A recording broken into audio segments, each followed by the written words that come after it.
Welcome to the Matchmaker Mentor Podcast, the show where aspiring and experienced matchmakers come to sharpen their skills, grow their businesses, and elevate the matchmaking industry. Your host is Arlene Washburn, an award-winning ethical matchmaking advocate, mentor, and industry innovator. Let's dive in. Welcome to the Matchmaker Mentor Podcast, everyone, where we have real conversations to elevate the matchmaking industry and protect the people we serve. And today's episode is different and deeply important. We're diving into a story that may be hard for you to hear, but it's one every matchmaker and dater needs to understand. My guest is Debby Montgomery Johnson, a former U.S. Air Force officer, successful businesswoman, and widow who found herself in a 2-year online relationship with someone she never met and who ultimately scammed her out of $1 million. Debby's story is not about shame, it's about resilience, courage, and advocacy. And she now is known as the woman behind the smile, and she's made it her mission to educate others about romance scams and manipulation online and the people that you meet. And Debby, thank you so much for being here and for your bravery and speaking out. To start us off, can you take us back to 2010? What was going on in your life and where you met this individual and all the things that ensued? Well, it goes back to April 8th, 2010, and I got a phone call. I call it the call. It came from my oldest son. I was actually working. I was treasurer for the school district in Palm Beach County, and I was at a meeting. I had my phone turned off, and when I went to break, I got this message from my son, along with probably 25 other messages. And my son essentially said, "Mom, Dad just died. I'm coming home to take care of everything." Well, my husband had left the night before to go to the west coast of Florida to do some business. And I basically just said, "Hey, I'll see you tomorrow." He was not ill. When he got over to the west coast of Florida, he woke up that morning and looked at someone and said, "Here are my car keys, put my stuff in my truck. I'm having a heart attack, call 911. Oh my And gosh. he was dead within 30 minutes. And so my son got the call. I'm not even sure how that happened, how he heard first. And so that threw me. I mean, you can imagine, I wasn't planning on him leaving the house and never seeing him again. And so I had to run his company, which I didn't know anything about. I still had my job. I have 4 children, and only one was still at home. He was 15. The others were I have 2 military sons, and they were in flight school. My daughter was out in college. So I was home alone, and I have a lot of friends, but I had to figure out how to run the company. And that was my emphasis of my life for the next 6 months, was how do I keep the company going and how do I keep my own job, And so I did that until about 6 months in, and my girlfriends kept saying, "You need a life, you need a life." Well, they wanted me to get out there and start dating again. And I was 52 at the time. And I just, all those anxieties, and I'm sure you've heard this with your clients, the anxieties of not being skinny enough, not being smart enough, not being anything enough, which was absolutely ridiculous because I'd had a really good career and I'd done well. And at the time, after Lou died, I actually got down very skinny. And all my life in mental, you go back to a teenager when you're heavy and, weren't skinny enough, weren't, all these things. And I had actually not taken good care of myself, really. After Lou died, I was swimming, and that was my one outlet. But I figured, well, I'm going to get really skinny now, and I wasn't eating. And one of Lou's best friends, who I absolutely adored, was a pilot for Continental, and he came into town and he goes, "You look terrible. You look so gaunt." And I was like, "Well, I'm darned if I do and darned if I don't, And I finally said, "Would y'all just leave me alone?" So my girlfriends said, "Get a life, get back into dating." And I didn't want to do it in person. I'd been married 26 years. I wasn't ready to have something in person yet. I just wasn't mentally ready for that. And they said, "Let's just try online. It's safe." I'm like, okay, I can, do it from the comfort of my home. And I went on to faith-based dating sites thinking that those would be safe. and it went from there. And the reason I did it actually was because my mom, who at the time was, well, 90, probably in her late 70s, early 80s, she had a girlfriend who had met her husband online. So I figured, well, if the 80-year-old can do it safely, so can I. And she was my greatest supporter. My brothers, not so much. My sister-in-laws they thought it was an interesting concept.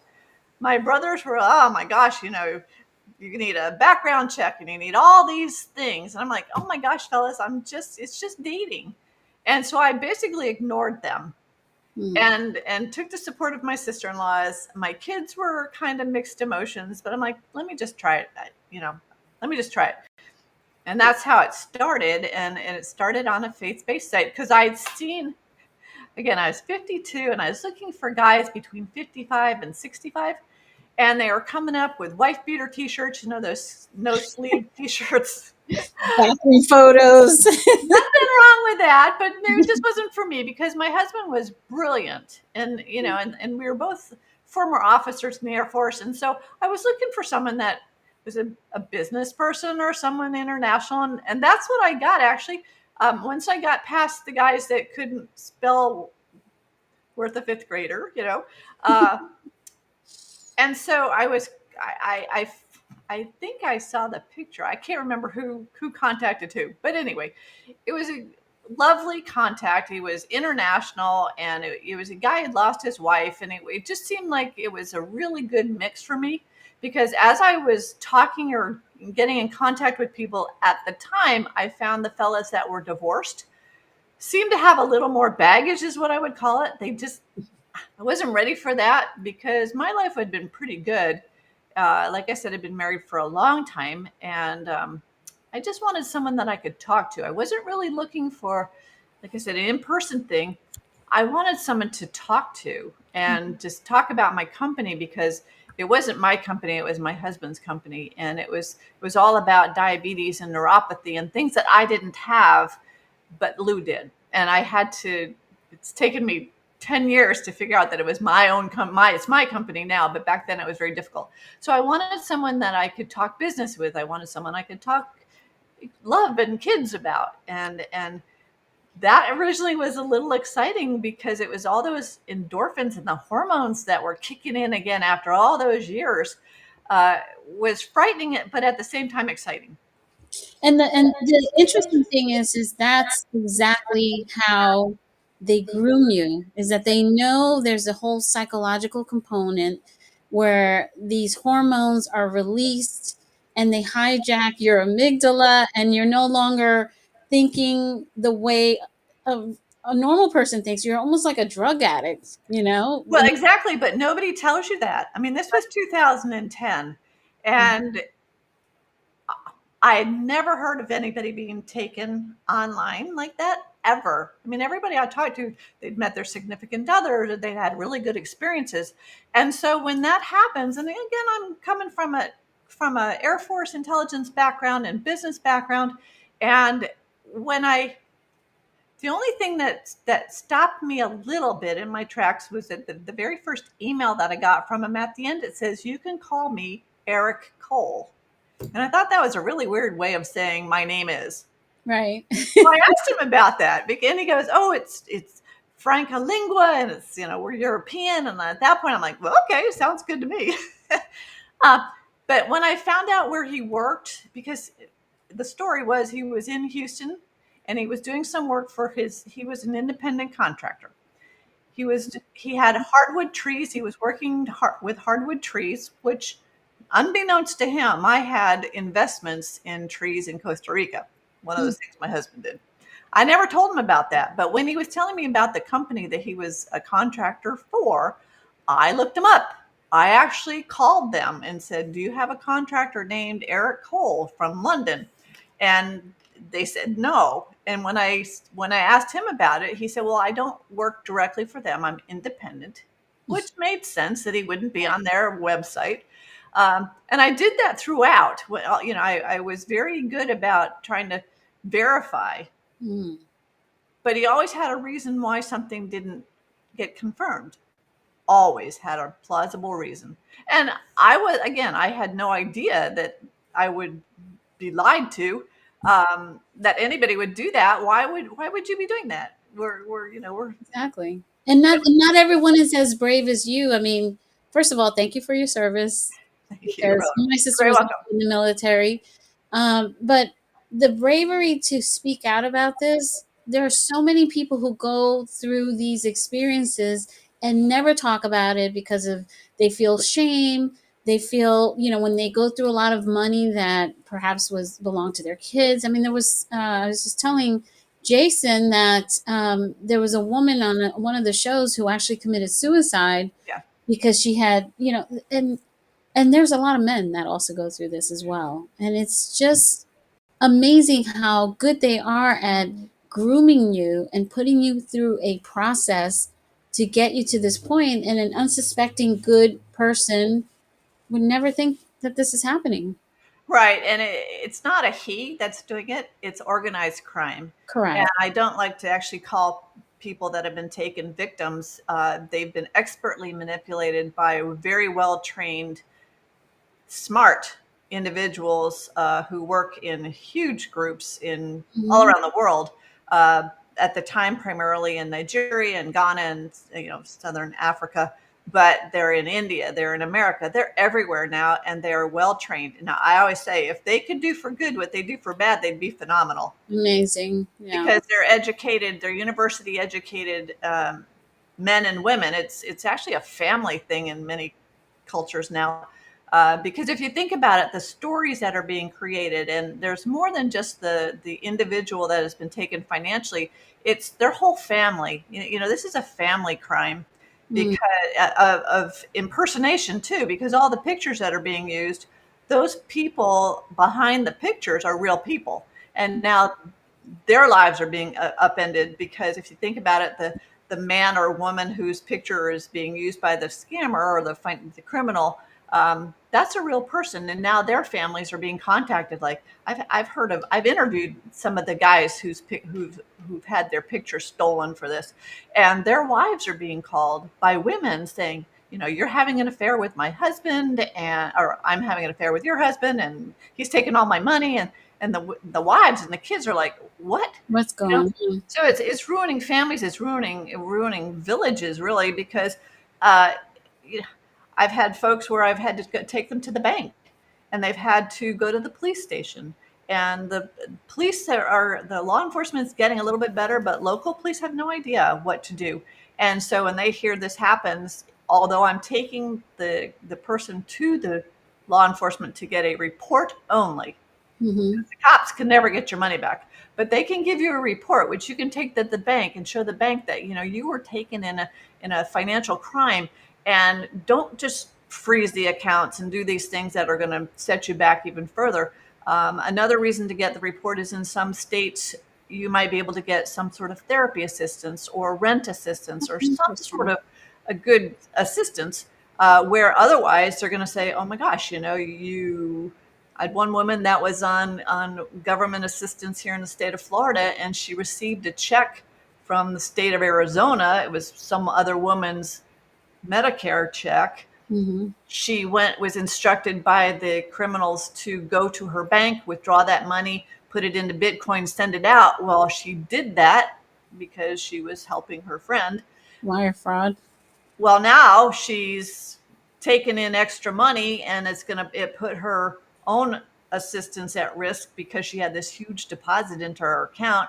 Now the state of Arizona wants the money back. Now her bank wants the money back, and she doesn't have it.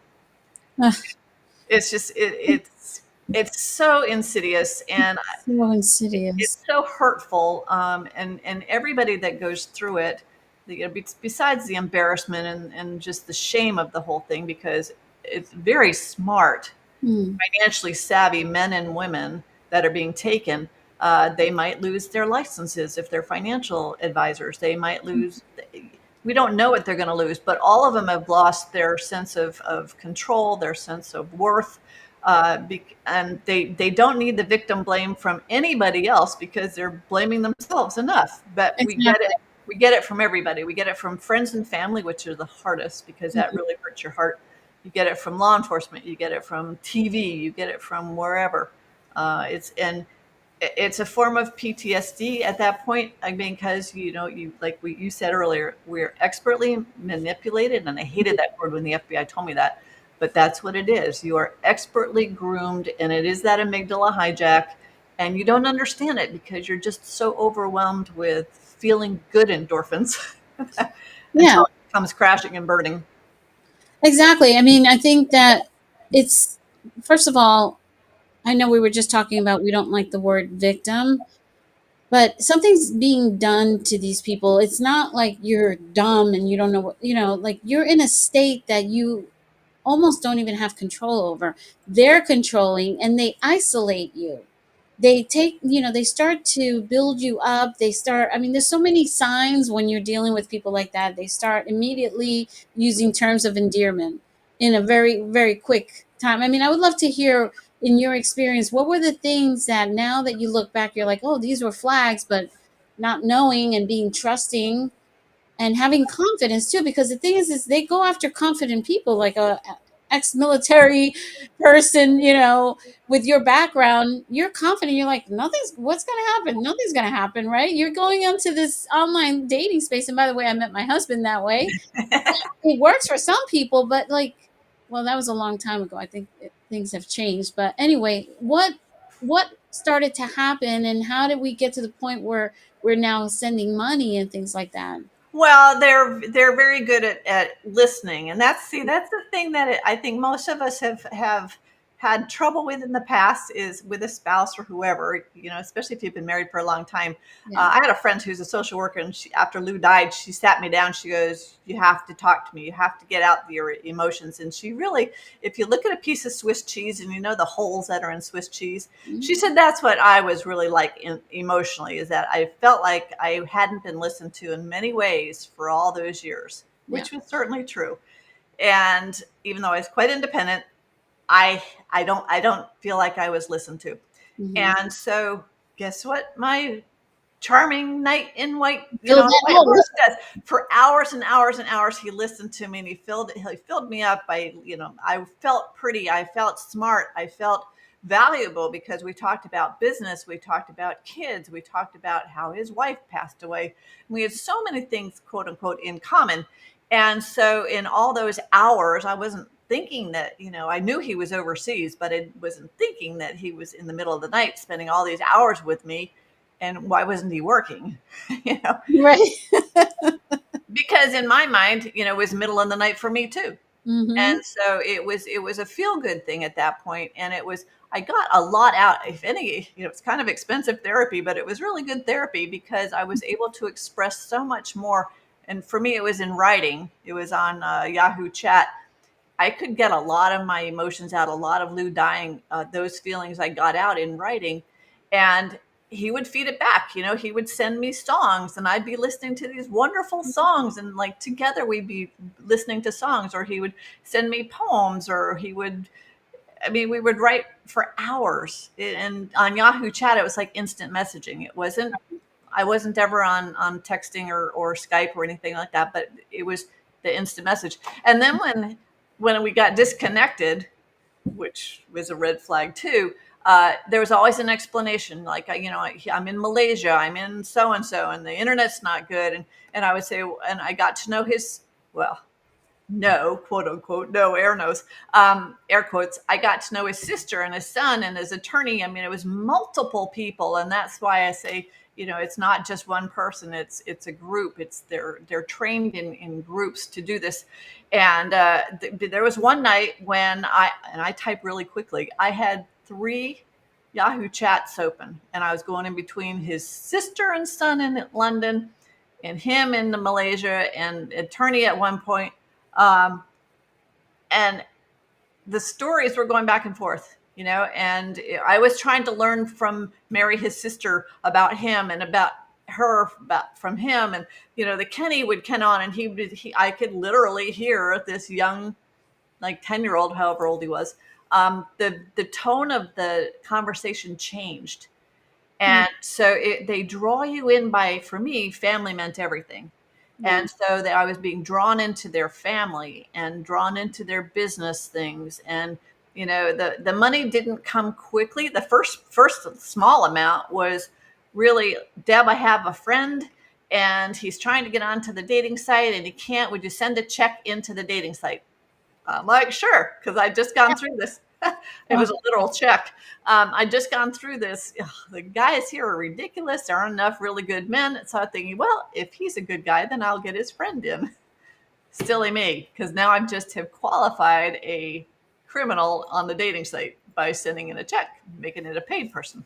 The next little bit of money, again, because I felt like he was becoming family, and it happens very quickly that your emotions are really drawn to them. And the more we talked about kids and family and all, what, we then talked about our futures together. Now we were family. And that's how I think I really got drawn in, was because I would do in the past, I would do anything for my family. Right. And now he was part of the family.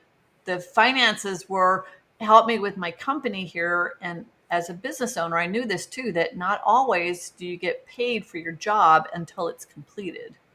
So his job wasn't done yet. When it was going to be finished, he was going to get the money. Then he was going to send it back here or bring it back here, and we'd live a great life together. And so I was always in the mode of, well, let me help him now because it will come back to me. And that was always the assurance. I will make sure I pay you back. The only time I really got a little bit worried about that promise was when I was dealing with my 401k and some of my retirement accounts, because there are penalties. If you don't get the money back, you get penalized. And I think my innate fear was fear of being that bag lady at the end of my life, right? That goes back to, I've always wanted to pay my bills and always was very careful with money. My husband was a little bit looser with it. And the worst part one of the worst parts about Lou dying is I found out that he had canceled his life insurance policy 2 months before he died. Oh my God. And he did it strictly because he was aging into another age bracket, and it was going to cost him, instead of $100 a month, it would be $500 a month, and he didn't want to pay it. And so you lost your life insurance policy, and now you're giving away all your money, and was probably a blessing I didn't get the life insurance policy. Maybe I might have lost that too. I don't know. But that was definitely look at it. It's the only way I can look at it. Oh my. But I really make sure that, when a friend has died or whatever, I said to the next spouse, I'm like, be really careful, you guys. Make sure that you've got that security, because Lou gave it up for a ridiculous reason. He had 4 kids and me. And he kept saying, well, we have investments. Well, guess what? The investments went belly up over the years. And fortunately, I didn't have to count on that. But so many things happened. And I think it was maybe part of the financial security part too, because he had a company, or he seemed successful and then trustworthy and all these things. I never saw the red flags. I call them pink flags. But he had a plausible explanation for all the pink flags. So I understand the feeling of wanting to do for family, because I've been like that my whole life. And sometimes even if I resent it, I still will do the right thing by family. But I understand. at what point does your actual family kick in and say, hey, what are you doing? What's going on? Are they aware of what's going on? Okay. No, because when my boys, who were in their early 20s at the time, started saying, Mom, don't. I was like, I'm the adult here. Leave me alone. And I never told them what was going on. I never told anybody what was going on. And that's part of the plan too. When you said the isolation, they try to isolate you from friends and family so that you're only listening to that person. Yeah. And it worked. My girlfriends at the school I was working with, they knew the love story. They never knew the financials. The people at the bank, and I was a former banker, so when I would go to the bank, I was working with my manager friends. They all got drawn into the story. No one ever cautioned, say, Deb, this isn't. It was more like, when's he getting here? When is the family flying in?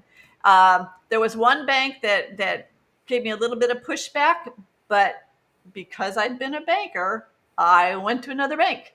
Most people probably wouldn't do that. And that's what, my work today, it's like, as a financial institution, let's give a little bit of pushback, because it's always everything, all the transactions are done so quickly and there's urgency about it. Like, get it done, get it done.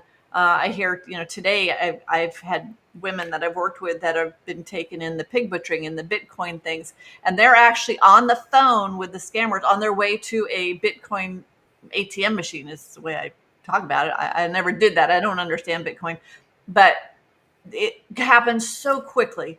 And when the money's gone, the money's gone. And I had one woman that was so frustrated because she kept going from machine to machine to machine that finally, in a convenience store, the store owner said, as she was so exasperated by it, he goes, I think you need to stop. I think there's a problem here.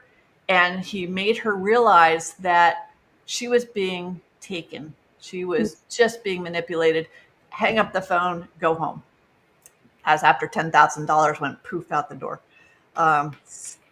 It's so incredibly difficult to understand what's happening to the individual going through this. But there's, again, as we mentioned, there's cognitive dissonance, there's all kinds of stuff going on. But with that said, at what point in your situation did you realize, okay, this guy, there's something's up here? Did that ever happen? Yeah, it happened on the morning of September 10th, 2012, when he came on in the morning. We were early morning Yahoo chat, and he asked me how I felt about forgiveness. Now, we'd had a lot of spiritual experiences throughout those 2 years. And so I kind of put on my spiritual hat and, went into it. And we got disconnected after a while. And then I went swimming or came back or whatever. And we reconnected that afternoon. And he goes, you remember what we were talking about? And I said, yeah. He goes, let's revisit. And I thought, what have I done? Why are we talking about forgiveness? Look, what have I done, right? And he says, I have something to tell you that's going to hurt you. At which point I'm like, well, you don't really need to do that. He says, I have a confession to make. And that really was a gut punch for me, because I'd heard that once in my 26-year marriage, and it was not a very good thing to hear. And so when he said that, I have a confession to make, he said, this has all been a scam. And I'm reading that message going, what's wrong? Are you sick? Are you in the hospital? What's happening here? I couldn't believe what he was saying at that point. And I'm like, well, now you need to prove to me that you're not lying. And that's when he said, okay, Yahoo Chat has a little camera function. And of course, I've been asking for that for 2 years, right? He goes, I'm gonna show you how to get onto this, and I'm gonna come on live. Well, imagine this. I have dual screens in my computers in my office, and I'm looking at my handsome Brit, and up pops this little camera in the side of my monitor, and I'm looking at this dark-haired, dark-eyed, dark-skinned young man with a big smile on his face. And it was like hitting a brick wall. And I'm like, now what, right? And his name was Joseph. His name wasn't Eric. He was from Nigeria, which I could tell it immediately upon seeing him. But I'm thinking, it was a God moment for me that at that moment, literally, I hit a wall where what had happened for the last 2 years was not the story anymore. I realized that, and I had my phone, and I actually took a picture of my screen. I have a picture of the real guy, because he kept going on. He kept going on saying, it's great to see you, and can we keep this going on? And I'm like, are you out of your mind? I didn't have the money to do it, but why would you want that, and I asked him too, I said, why did you do this? And have you done it to other people? And he says, well, I hope you don't turn me in. And he goes, I would understand if you would. But at that point, I was thinking that if I kept him engaged, I've watched enough TV shows that the FBI can find someone like this, right? Well, that was a huge disappointment. But I kept the facade up for a little while, hoping that I would get enough information that we could find him. And they are a little more successful today because they have folks here in the States. They've got accomplices here in the States, which we can't find them here. Could never find him there, even though all the pilots in my family wanted to fly to Nigeria and go get him. I said, no, that's not going to happen. And then when I went into the FBI the next day, I had literally 4,000 pages of journal that I chronicled 2 years. I had a 3-wing binder of all the financial transactions. I had so much information. Why I did that, I have no idea, but thank goodness I did. But when the FBI saw it, they're like, Deb, first off, there's more men in Palm Beach County than women that have been taken for over $1 million. We'll never talk. Yeah. Second, he's out of the country and there's nothing we can do. And you've been a victim to this. And I'm like, I'm not a victim. I'm just not a victim. And you just told me there's nothing you can do. So that shut me down. Mm-hmm. The only God sent there was my mom and dad were with me, because unfortunately I'd gotten them involved for $100,000. When I called them after finding out that it was a scam, they immediately came over. It was like the call that I got when Lou died. They were over on the West Coast. They took care of everything. They came over the next day because they had heard about this for 2 years. And my father would tell you, and my dad's a retired dentist. You know, after a while, he's like, nobody can scam you for 2 years. How could somebody lie for 2 years? And today I just found a story that he wrote, his side of the story, which was extraordinary, because my father was very thoughtful and very good with his money. But he was retired. And of all the money that I lost, it was that 100,000 that hurt me the most, because I violated their trust in me. Now, I paid it back. Yeah. I paid it back, but that happens too when the victim starts to, when the I'll call her a victim right now. When she starts to lose or not have access to money anymore, and the criminals know that, they're going to say, do you have any friends? Do you have any family? Do you have any business associates? Who can you get money from to help us going? Because this is going to end soon. And fortunately, I had business friends that said, nope, we can't help you. It hurt my feelings, but I'm so grateful that they didn't, But my mom and dad, bless their hearts, I mean, that hurt me the most. It hurt my heart when that happened. And was the money for investing in some sort of business? Is that what? No, there were tariffs there. Speaking of tariffs now, there were customs issues. There were things happening, moving the trees from Malaysia over to India. There's a lot of transport issues. And I knew some of it, but I didn't understand all of the ramifications of international trade at the time. And I Googled a lot. I Googled every time something went wrong, I would Google it. But again, and then, even working with his attorney, I knew his name. So I thought, I wrote to the licensing bureau in London, said, do you have attorney name? I can't remember his name now. I got a really lovely letter back saying, nope, we don't. I'm like, so the thing was, well, he's an international attorney. Maybe he's not affiliated with the British folks. Again, always a plausible reason why I was getting these pushbacks. Yeah. And you were, basically you were thinking with your heart, not with your head anyway, not fully. So that happens. And, people go into this thing called limerence when they first get into a relationship that usually can wear out in a 2-year time frame. Yeah. Maybe go that far. So I don't think any of this is the fault of the person who's getting scammed. No. And I don't like it when people mock it or say, how could you do that? Because it could happen to anyone. And I want to spend some time talking about how you've turned that pain into purpose and the work that you're doing to help other people who have gone through this. Before I stopped being a matchmaker and dedicated my life to training matchmakers, I had a woman who reached out to me. She was in her 70s and she had been scammed out of a lot of money. And my heart broke for her. And because they do target people, they target widows, they target certain age groups, but there's other scams going on too.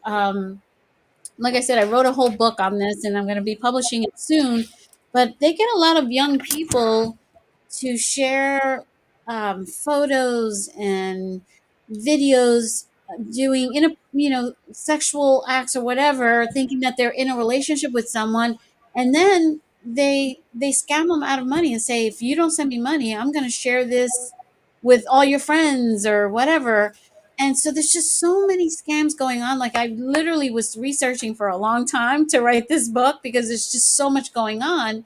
And it's in the billions of dollars. Oh, absolutely. What's reported, right? Yeah. Well, Well, let's. I think you and I talked about that. It's only like 3 out of 100 people report. So if we see that it's already billions, multiply that by the people that Mhm. are not Yeah, reporting. And yeah. again, most don't want to because they feel so vulnerable and so ashamed of what they've done. And, you asked about turning my passion into a purpose. I did not want to talk about this initially, not at all. And I was sitting at a business meeting with some friends and they mentioned online dating. And the story is that I rolled my eyes at the one of them and she goes, "What's that about?" So I told these 4 women my story over lunch. And I said, and they said, "Deb, you got to tell that story." I'm like, "Nope, I'm done." They said, "No, my mom was taken for 80,000, or a friend of ours was in a Ponzi scheme, not once, but twice. And then another gal was in a relationship and it turned out the guy had a family up north." And so I'm hearing all these really smart women being taken and no one's talking about it. Mm-hmm. And over that weekend, I crafted this story about the woman behind the smile because we are all trying to look perfect. Nobody wants to have a crack. We are all the women behind the smile, and life is always fine. Right. And when I got through that weekend and invited them to the world premiere of The Woman Behind the Smile, they're like, it was dead silent. And they said, how do we get the ticket? I'm like, I just made that up. Oh, no. There are too many women out there. And when I realized at that point, it wasn't about me anymore. It was about the woman that was not giving me the stink eye in the front seat. It was a woman beside her that was sitting there bobbing her head saying, I get it. Mm-hmm. And if you start talking about this, you're going to be, if anybody talks, they'll be completely surprised at how many people this has affected. And until they know that they are not alone in this, they're not going to talk. But once they realize that it wasn't their fault, that they were expertly groomed, manipulated, and whatever, and that they are not alone, then they'll start talking. And that's the only way to recover, is to get the story out. For me, it was writing it. I published the book, The Woman Behind the Smile. Most people don't want to write it. I'm like, the weight of this whole thing will just come off your shoulders once you get it down. You don't have to show it to anybody. Just write it. Just get it out. And I want to say again, thank you for your service, not just as a military person, but what you're doing in having these conversations and spreading the word. Because, yeah, we need to stop hiding the situation. And I think to in some ways, I'll defend the fact that law enforcement doesn't really do much. Most of this stuff is not criminal because you're out of your own volition taking money out of your accounts and doing whatever, and so they get away with this stuff. It's but they do also groom people into committing more crimes on their behalf, like the story you started to say before. And so that's the sad part, that nobody's going after this unless I'm wrong. What? Well, they're trying, but it's very difficult, and to take someone to justice that's across the pond. Mm-hmm. It's very difficult. You try to work with the governments over there, but so many of them are corrupt too that that's not going to happen. Right. Law enforcement here is trying to do their best. FBI at the beginning was not such a help. Where I changed my thought about that was when I was actually in a courtroom in Dallas with a woman that I was working with, and she was giving a victim's advocate statement to the judge, and the forensic scientists, basically the FBI forensic peoples, had done such an excellent job in their 88 victims. Wow. Only one showed up, but they had ring video of, the scammer had used his neighbor's home to have packages delivered, and he would get over there before she got home. But all that was on a ring video, the ring doorbell. Yeah. Thank God for cameras these days. I know. Or, these guys are getting a lot of cash, and so they're taking videos on their phone so they can send it back to the guys overseas saying, look, and they're counting money. So the evidence was there, but it was all compiled by the FBI and Secret Service. And so all those are working together, but there's a certain threshold, dollar money. You got to have over $100,000 that you lost, or whatever their Oh my gosh. threshold is now. So a lot of people don't qualify, but it could be $1, it could be $2 million. It doesn't matter. You've still been a victim to this crime. And we have to change it. It's not a scam. It is a crime. It's financial fraud. Right. And law enforcement understands fraud. They don't understand romance scams or dating scams, but they understand fraud. The law understands fraud. Again, they have to have a certain dollar amount that it's worth them to pursue, because they just can't go after anybody. But it's a little bit easier if the people are here in the States, but it's still very difficult. And especially if no one wants to talk up and tell their story, because then it'll never, ever get into court if you don't tell. Right. Well, and even if you just talk about it just to help other people avoid the situation, because what happens to you doesn't have to happen to somebody else, and that is a gift in and of itself. Like the fact that you talk about this is so important. I don't remember if it was a movie or something where they actually had people that were human trafficked and sitting in these rooms and being forced to do this work. Right. That's in the Far East. I think it's in Myanmar. It's over there. It's like call centers where they've been enticed to come to work to get money, and then they get it. It's basically imprisoned, where they are working as slaves to this kind of work. Yeah, it's psychologically damaging. The whole thing is just psychologically damaging, from the victim to, and actually, Dr. McGinnis, who's the founder of SCARS, was working with a team in Ghana at the universities to show how this is even affecting the scammers, because many of them are college students, and the ramifications of this over time psychologically on them, it's going to hurt. And not that I'm not excusing what they're doing, because there's no excuse for what they're doing. But it is damaging on that end. But it's psychological. It's trauma for any victim. And if they don't address it, that trauma is going to stick with them, and they will never get over it. And like you said, the worst thing will happen is that they will commit suicide. And that happens quite frequently. Yeah. Because you've lost your home, you lost your finances, you lost your friends, your family, and all this, and you're so desperate, like, what do I do now? And no one's listening to you. The bankers are shutting down your accounts. The law enforcement's laughing at you. What do you do? Where do you go? And you could be 65, 70, 75 years old, and you just feel like, I can never make this back. I have no more money. Let's just, we're done. And it happens, and that is so sad. And like you mentioned earlier, it's happening to teenagers, teenage boys. We've seen this extortion stuff where the kids commit suicide because they just feel like their life is over. Yeah. It's so sad. It's sad. It's ruining families, ruining communities, ruining everybody. And, the work that I'm doing now is not just working with the victims, but working with financial institutions. As a former banker, I'm like, you guys have great technology. You don't know how to talk with someone that's lost their money. Because you go in there and saying, well, you're being scammed, and you don't. It's that whole don't. Mm-hmm. You're gonna lose. Either that client is going to go to another bank where you now have lost a customer, or you've just shut them down emotionally, and they realize that nobody can help them now, and they have no access to money. They have no access to moving forward, and that leads to things that we don't. And back to. And this is happening to widows, widowers, lonely people, which there's a loneliness happens to everybody. Yeah. What?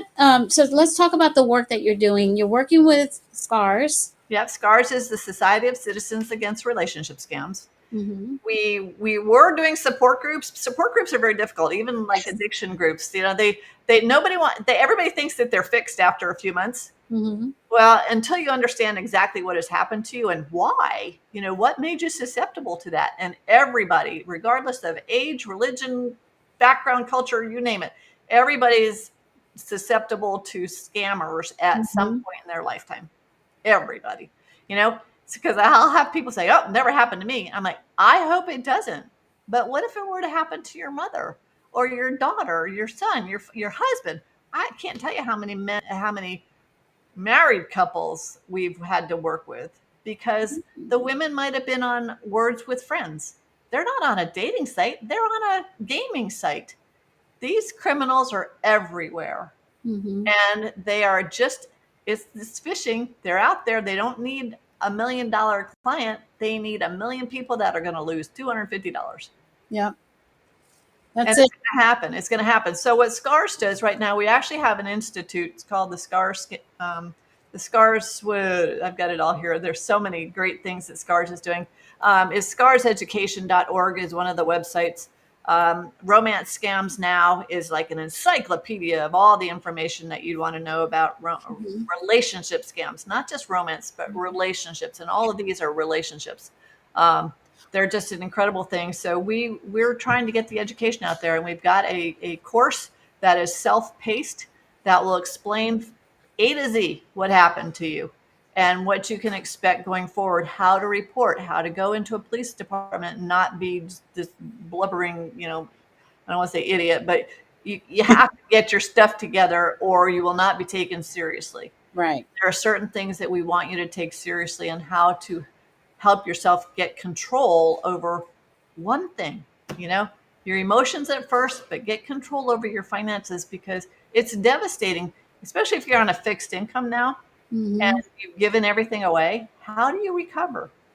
And it happens by understanding, number one, you're not alone. It happens to a lot of people and that it was not your fault. And are you doing a lot of work to avoid this from happening, to bring awareness? And I know that's hard, but there's a lot of signs of things that, like the love bombing, the immediate terms of endearment, all of a sudden they had a situation where they need you to desperately send the money, all that kind of stuff. I don't want people to be cynical, but to be cautious, like get in your head before you get into your heart, especially if you haven't met someone or even seen them physically or gone on a video date or something. So are you doing work to like give people information on how to avoid it instead of We are, but prevention is very difficult. Even think about my dad's a dentist, right? Former dentist. mm-hmm. Nobody wanted to floss their teeth before they got a cavity until they got a cavity. And it's like, shoot, nobody wants prevention because when you're in the middle of it, it doesn't matter what anybody else says. You're going to tune them out. Where I find the prevention works best is like if I have a friend who I see things happening to, I can say, oh, that sounds really familiar. That sounds like we need to be careful. I think everybody needs a dating buddy. I do. Yes, I You love said that. at the beginning that I was a widow, which I was, but I've remarried. And I met my spouse, my Christopher, through a matchmaker. So I have a great love of matchmakers. I think there's a great place for them. But we can't dismiss our feelings because when we're in the middle of it, because you go in thinking that it's true, that it's real, there aren't any public service announcements on match.com or any of these things saying, be careful, be careful. And I think it starts there. Agreed. 100%. They are off the hook with liability. And I find that wrong. But that's the way it is. So we can get the word out there, but until no one's going to look me up until they've been taken. Yeah, that's a sad reality. And yeah, the online space is starting to do, well, at least have a lot of conversations and about what they think they might do. But, for them, they want as many profiles on there. They want to keep people engaged so that they can get their subscription money. Right. And that's the sad part. But I love, and thank you for bringing up the fact that you met your now spouse through a matchmaker, because I'm always a proponent of, look, if you're not going to do the due diligence and actually figure out who you're dealing with, and just be very, like, you don't want to go into, even you meet someone online and you don't want to interrogate them, right? But a matchmaker does. That's what matchmakers do. They interrogate, they do background checks to the extent that they can, because there's no real good foolproof background check unless you hire a detective. But they do the due diligence, they find them online, they do a bunch of stuff.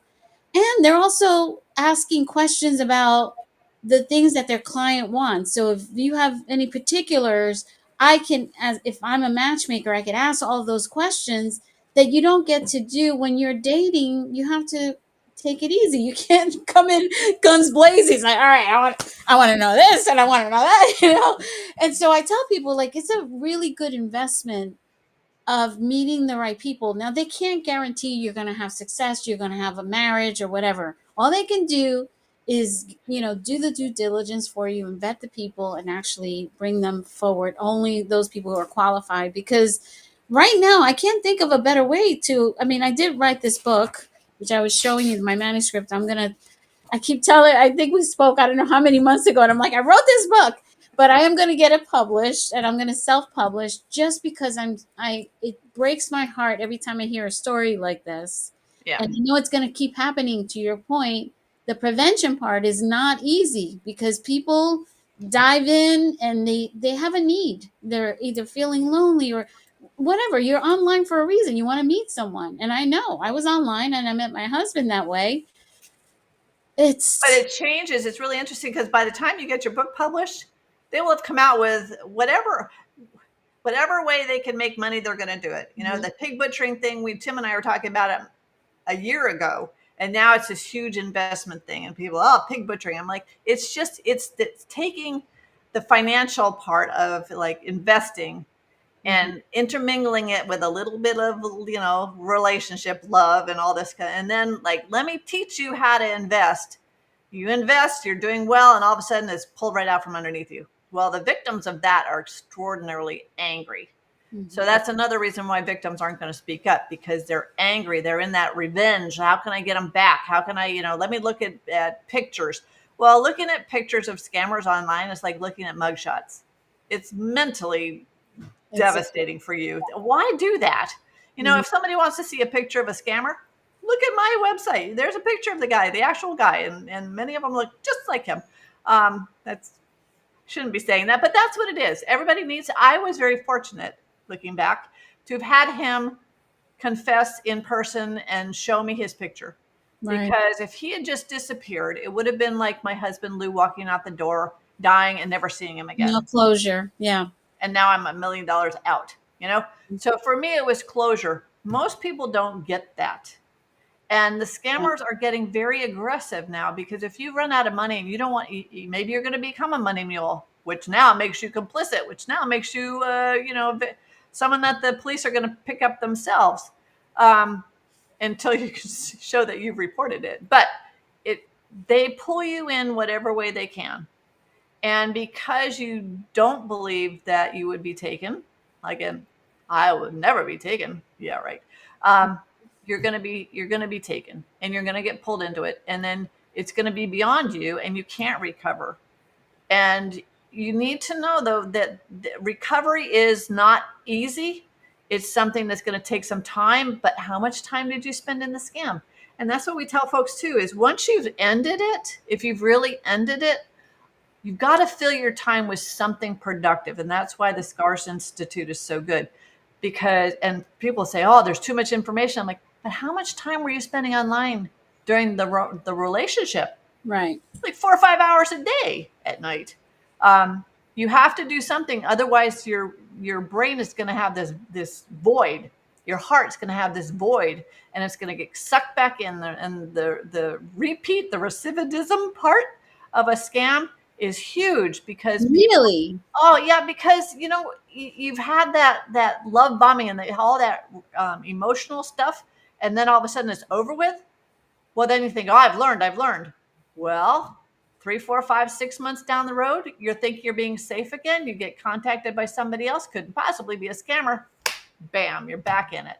Oh my God! Well, that is a news flash for me. I had no idea that people went through that same experience over and over again. I guess it makes sense, because, when you get married, I don't know why I'm making this correlation, but when you get married, you have like a 50% chance of getting divorced. When you remarry, it goes up into the 60s, and the third time is in the 70s. So it's like you just keep repeating. I guess humans have patterns, and we just keep doing the same stupid shit over and over again. We want the connection, right. And you think, I couldn't possibly be taken the second time because I know all the signs.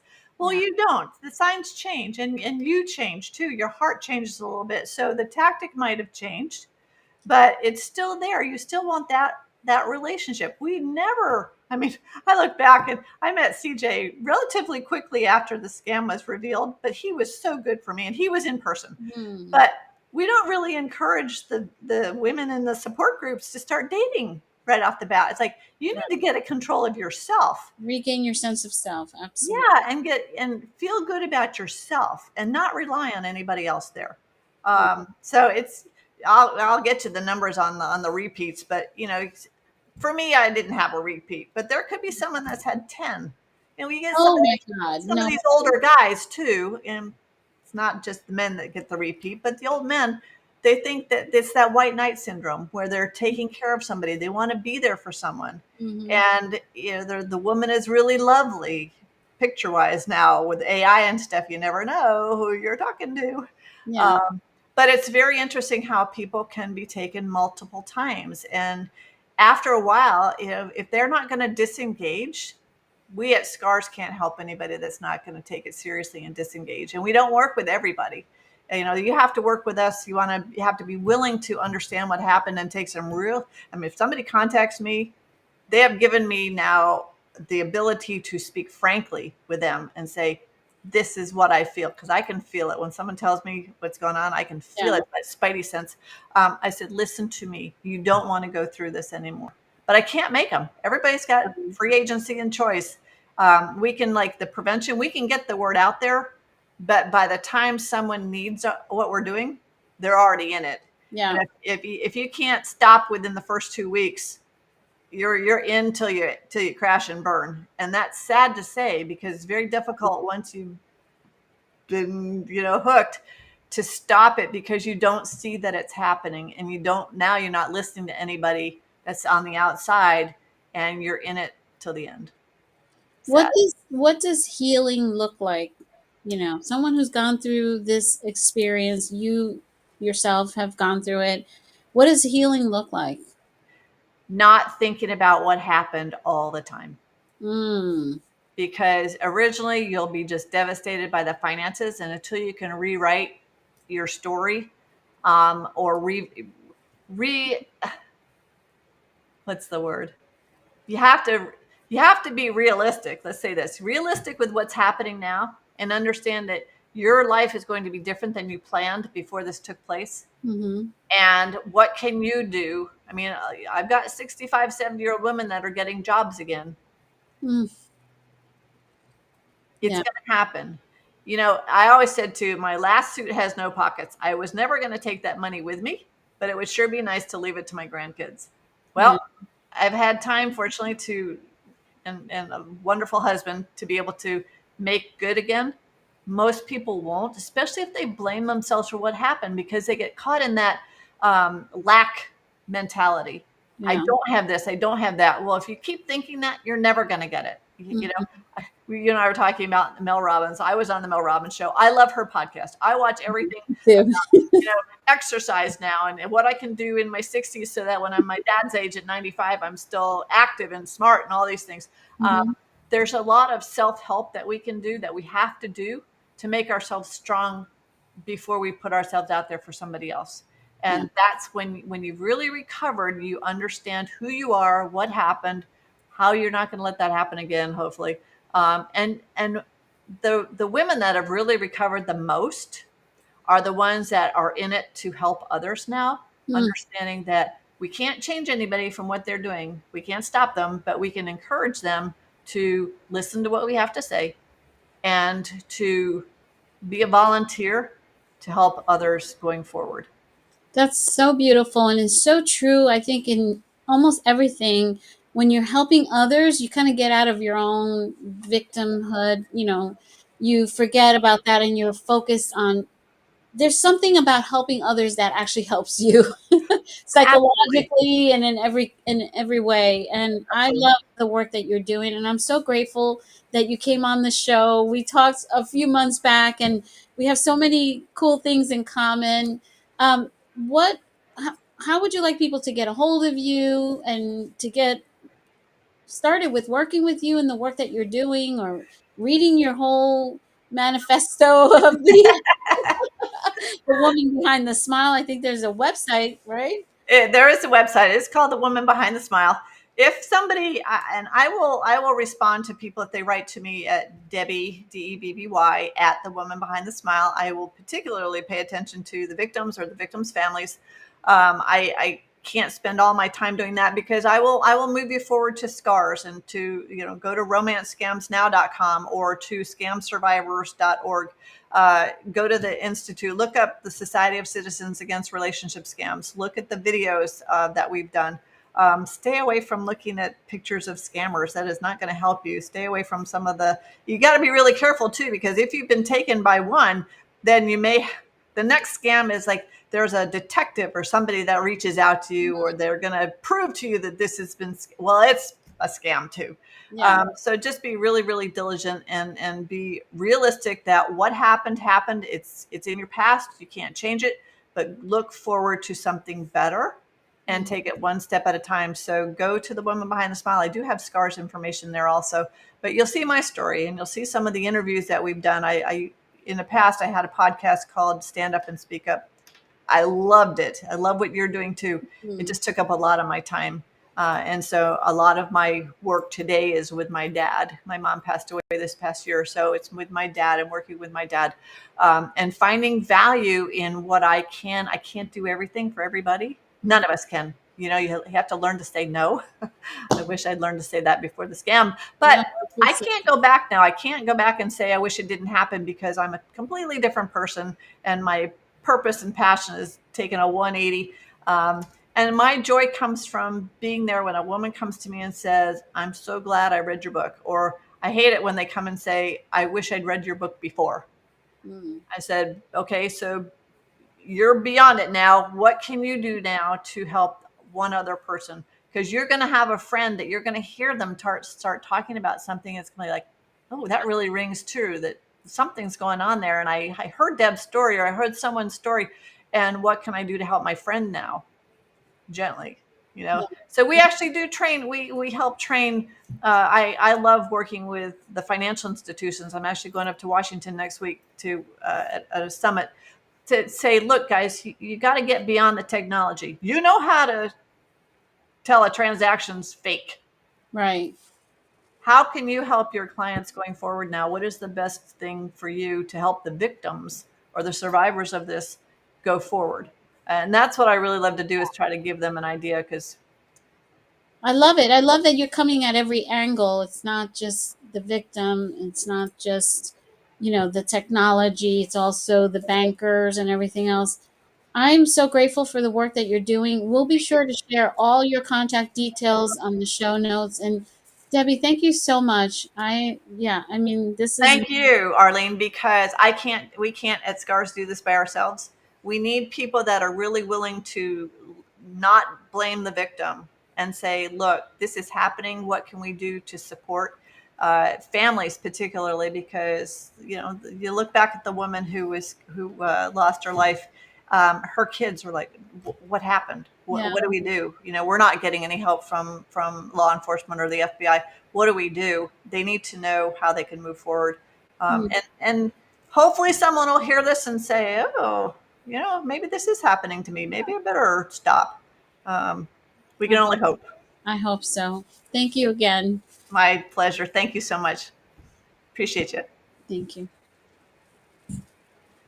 Have you ever felt called to help others find love? You might have the heart for matchmaking, but without the right training, turning that passion into a thriving business can feel impossible. Most matchmaking courses give you outdated theories and a certificate, but no real-world strategy to build a successful business. That's where Love Pro Mastermind Academy is different. Our live Done With You training goes beyond theory, helping you develop matchmaking expertise, implement sales and marketing strategies, and master the art of client success. With expert-led instruction, accountability, and a community of like-minded professionals, you'll learn how to identify your niche, attract high-quality clients, create a seamless matchmaking process, grow a sustainable, profitable business. With over a decade of experience, we don't just train matchmakers, we create leaders in the industry. Are you ready to become an LPMA certified matchmaker and build a business that changes lives? Apply today at lovepromastermind.com. Thank you for tuning in to the Matchmaker Mentor podcast. If you enjoyed this episode, don't forget to subscribe, leave a review, and share it with fellow matchmakers and friends. For more resources, training, and inspiration, visit lovepromastermind.com and follow us on social media. Remember, matchmaking isn't just a career, it's a calling. Let's keep building connections, changing lives, and growing together. Until next time, stay inspired and keep matching.